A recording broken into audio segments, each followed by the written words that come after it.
अब रेखा क्या होती है?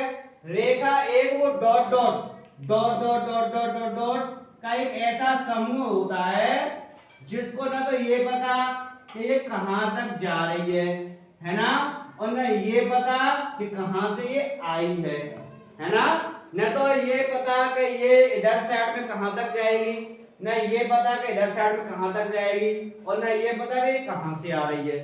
यानी ना तो इसका अंतिम बिंदु पता है हमें और ना ही प्रारंभिक बिंदु पता है, ना तो इसका एंड पॉइंट पता है हमें और ना ही इसका स्टार्टिंग पॉइंट पता है, कहां से आ रही है, कहां के लिए जा रही है, ये असीमित है। तो इसको बोलेंगे हम रेखा या लाइन।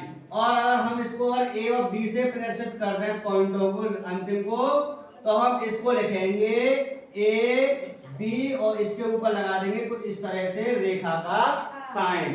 तो ये हो गई रेखा ए बी। समझ में आया रेखा क्या होता है?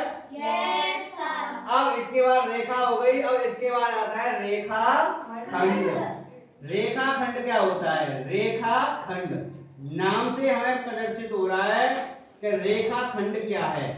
इसको बोलते हैं लाइन सेगमेंट, है ना। तो रेखा खंड, रेखा का एक खंड या एक टुकड़ा, रेखा का एक खंड या एक टुकड़ा।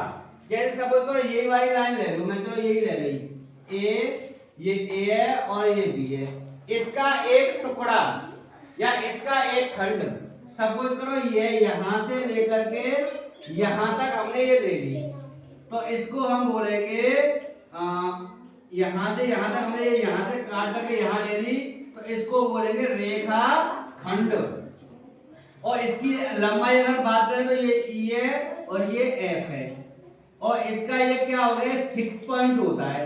भाई इसकी तो दूरी हम माप सकते हैं ना आराम से रेखा खंड की। सपोज करो हमें 2 मीटर की लाइन लेनी है, तो 2 मीटर लिया, अलग हमने रख दिए, EF हो गया, तो ये 2 मीटर माप सकते हैं आराम से, पैमाने से माप सकते हैं। तो हम अपने जो कागज पे, हम अपनी कॉपी पे जो लिखते हैं, हम वो क्या लिखते हैं? रेखा खंड को, क्योंकि हम इसको आसानी से माप सकते हैं। पर रेखा को कोई माप सकता है? नहीं माप सकते ना। तो ये पता कि ये कहां तक जा रही है, नहीं ये पता कि कहां से आ रही है ना। ना हम इसको माप सकते हैं, केवल इसको शुरुआती पॉइंट तो नाप सकते हैं किरण का, लेकिन ये नहीं पता कि ये कहां तक जा रही है ना। एक रेखा खंड क्या होता है?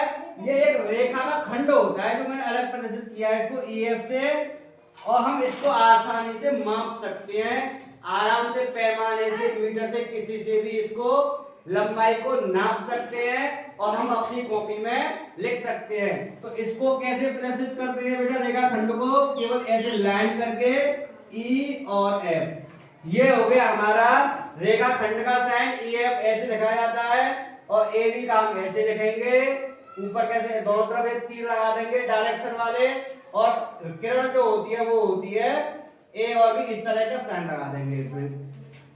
अब मैंने आपको 4 चीजें बताई, एक तो बिंदु बताया, एक किरण बताई, दूसरा रेखा, तीसरा रेखा बताया और चौथा रेखा खंड बताया। चारों समझ में आ गए आपके? Yes sir. देखो आराम से हम इसी तरह से पहचान सकते हैं और बता सकते हैं कि ये कैसे बनेंगे और इनको क्या क्या बोलते हैं। इनका साइन में तो बता दिया है, ठीक है, नोट कर लो, लिख लो बेटा।